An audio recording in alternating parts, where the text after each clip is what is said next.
ফাইবারে মূলত কোন সময় থেকে কোন সময় পর্যন্ত অ্যাক্টিভ থাকলে বায়ারের নক সবচেয়ে বেশি পাওয়া যায়, সেই বিষয়টা আজকে আমরা হাতে কলমে একদম প্র্যাকটিক্যালি ক্যালকুলেশন করে এবং আমার নিজের এক্সপেরিয়েন্স থেকে আপনাদের সাথে শেয়ার করার চেষ্টা করব।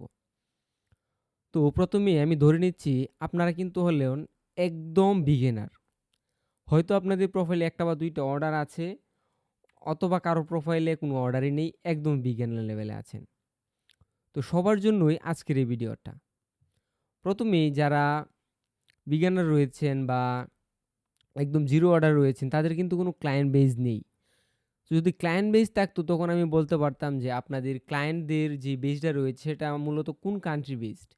হতে পারে সেটা ইউকে, অস্ট্রেলিয়া, ইউএসএ যেকোনো একটা কিছু। তখন আপনারা কিন্তু সেই একটা ক্লায়েন্ট বেস বা একটা কান্ট্রিকে বেস করেই আপনারা নির্দিষ্ট একটা টাইমে অ্যাক্টিভ থাকতে পারতেন। তবে যেহেতু আপনারা এখন বিগিনার একদম জিরো লেভেলে আছেন, আপনাদের কোনো অর্ডার নেই, কোনো ক্লায়েন্ট নেই, তাহলে আপনারা খুব দ্রুত অর্ডার পাওয়ার জন্য বা ক্লায়েন্টের নক পাওয়ার জন্য কোন সময়টায় আপনারা অ্যাক্টিভ থাকবেন?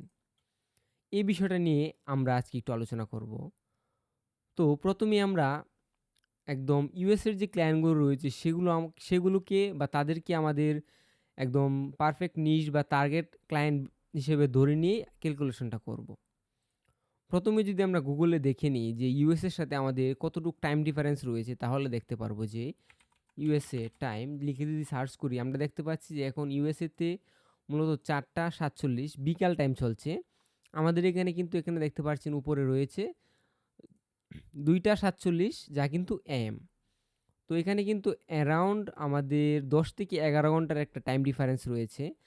আর সবচেয়ে মজার ব্যাপার কি জানেন? ইউএসএর কিন্তু অনেকগুলো ডিফারেন্ট টাইম জোন রয়েছে। আপনারা এখানে দেখতে পারবেন যে ওদের কিন্তু ডিফারেন্ট টাইম জোন।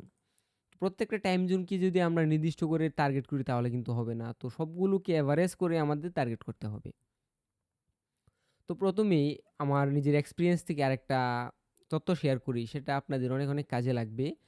সেটা হলো আমি যখন আমার ক্লায়েন্টদের নক পাই তখন আমি একটা জিনিস লক্ষ্য করি সেটা কিন্তু হলো একদম ভোরের দিকে। আমাদের দেশের টাইম হতে পারে সেটা ধরেন ৩টা থেকে সকাল ৭টা-৮টা পর্যন্ত, সর্বোচ্চ ৯টা।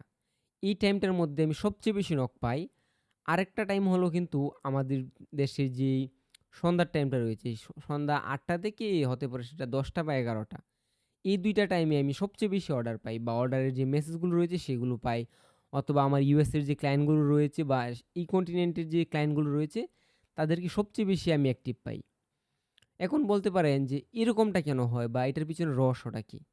সিম্পল একটা মেথড সেটা হলো আমাদের দেশে যখন মূলত সন্ধ্যা ৭টা বা ৮টা বাজে তখন কিন্তু আমেরিকাতে আমেরিকাতে সকাল ৯টা বাজে। তখন ওরা মূলত সকালে ঘুম থেকে উঠে ওদের রেগুলার কাজগুলো শেষ করে যখন অফিসের জন্য বের হয় বা তার আগ মুহূর্তে মূলত ওরা ওদের যেই পার্সোনাল কাজগুলো থাকে অথবা অফিসের কাজগুলো থাকে ওগুলো অফিস টাইমের শুরুর দিকে অথবা অফিসের কাজ হলে অফিস টাইমে করার চেষ্টা করে। তাই যদি ওদের পার্সোনাল প্রজেক্ট হয় তাহলে দেখা যাচ্ছে যে ৯টার ভিতরেই ওরা সেলারদেরকে মেসেজ করবে বা আপনাদের সাথে কথা বলার চেষ্টা করবে। আর যদি মূলত অফিসের কোনো প্রজেক্ট হয় বা অফিসিয়াল কোনো প্রজেক্ট হয় তাহলে ৯টার পর থেকে দেখা যাচ্ছে যে আমাদের টাইম সরি ওদের টাইম ৯টা থেকে ১২টা। এই টাইমের মধ্যে ওরা সেলারদের সাথে বা আমাদের সাথে কনট্যাক্ট করে আমাদের সাথে সেটেলমেন্ট করার চেষ্টা করে। তাই এই সকালের ওদের যদি সকাল ৯টা থেকে ১২টা এই টাইমটা ধরে নিই, এটাও কিন্তু হলো আমাদের দেশে মূলত সন্ধ্যা ৭টা থেকে রাত ১১টা পর্যন্ত। ইউজুয়ালি কিন্তু আমরা ১ম অবস্থায় বা আমরা সবাই এই টাইমটায় সজাগ থাকি। তো এই টাইমটা কিন্তু আমাদের জন্য খুব বেশি ইম্পোর্টেন্ট হলেও আমরা এই টাইমটায় অ্যাক্টিভ থাকতে পারতেছি। কিন্তু যেই টাইমটা আমাদের কাছে আরও বেশি ইম্পোর্টেন্ট কিন্তু ওই টাইমটায় আমরা প্রায় 90% সেলার অ্যাক্টিভ থাকতে পারতেছি না। ওইটাও কিন্তু হলো আমাদের দেশের রাত ৩টা থেকে সকাল ৯টা বা ১০টা পর্যন্ত বা সর্বোচ্চ ৯টা পর্যন্ত। এই টাইমটা কিন্তু হলো বাইরের যে ক্লায়েন্টগুলো রয়েছে বা বায়াররা রয়েছে তারা কিন্তু তাদের অফিসিয়াল কাজ শেষ করে তারা যখন বাসায় ফিরে একদম রিল্যাক্স হয়ে তারা তাদের পিসিতে বা ডেস্কে বসে ওরা চেষ্টা করে ওদের প্রজেক্টগুলো করিয়ে নেওয়ার বা প্রজেক্টগুলোর বিষয়ে আপডেট নেওয়ার যেকোনো কিছু ওরা তখনই ওই সময়টায় করার চেষ্টা করে একদম রিল্যাক্স হয়ে বাসায় বসে। আর মোস্ট অফ দ্য ক্লায়েন্ট কিন্তু আমাকে এই টাইমটাতেই মেসেজ দেয় বা আমি দেখা যাচ্ছে যে আমার রাতে কাজ করে আমি নিজেও আমার রাতের কাজ কমপ্লিট করে যখন আমি ৩টা ৪টার দিকে ঘুমাতে যাচ্ছি তখন সকালে ঘুম থেকে উঠে দেখছি যে আমাকে ক্লায়েন্টটা যখন মেসেজ দিয়েছে তখন কিন্তু প্রায় দেখা যাচ্ছে সকাল ৭টা ৮টা ৯টা বা আমি ঘুম থেকে উঠেই দেখছি যে ৪টা ৫টা ৬টা ৭টা এই টাইমগুলোতে ওরা মেসেজ দিচ্ছে। তো এই জন্যই কিন্তু আমি মূলত বলতেছি যে আপনারা অবশ্যই চেষ্টা করবেন যে সকাল ৩টা থেকে ৯টা পর্যন্ত অ্যাক্টিভ থাকার, বা অ্যাক্টিভ না, শুধু আপনারা যে কোনো একটা অটো রিফ্রেশার ব্যবহার করে অ্যাক্টিভ থাকছেন, এর বিষয়টা কিন্তু এরকম না। আপনাদেরকে কিন্তু ফিজিক্যালি অ্যাক্টিভ থাকতে হবে। আপনাদেরকে পিসির সামনে বসে থাকতে হবে।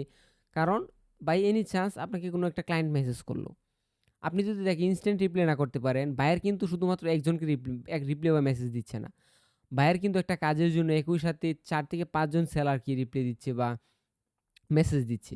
তো আপনি যদি ইনস্ট্যান্টলি তাকে বা ৫ থেকে ১০ মিনিটের ভিতরে তাকে রিপ্লাই না করতে পারেন, হতে পারে যে পাকিস্তানের কোনো একজন সেলার বা ইন্ডিয়ার কোনো একজন সেলার আপনার আগে তাকে রিপ্লাই করে ফেলল।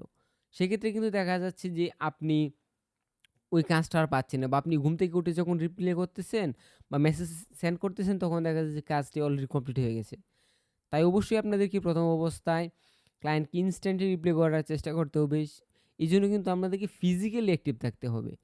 তো কিভাবে একটা গিগ দেওয়ার পর নতুন অবস্থায় দ্রুত একটা অর্ডার পাবেন বা দ্রুত ক্লায়েন্ট বেস তৈরি করবেন, এই বিষয়ে আমরা হয়তো পরবর্তীতে কোনো একটা ভিডিওতে আলোচনা করার চেষ্টা করব। তো এই বিষয়ে বা ফ্রিল্যান্সিং রিলেটেড কোনো কোয়েশ্চেন থাকলে অবশ্যই আমাদের কমেন্ট বক্সে জানাতে পারেন। আজকের এই ভিডিওটা এই পর্যন্তই। আসসালামু আলাইকুম।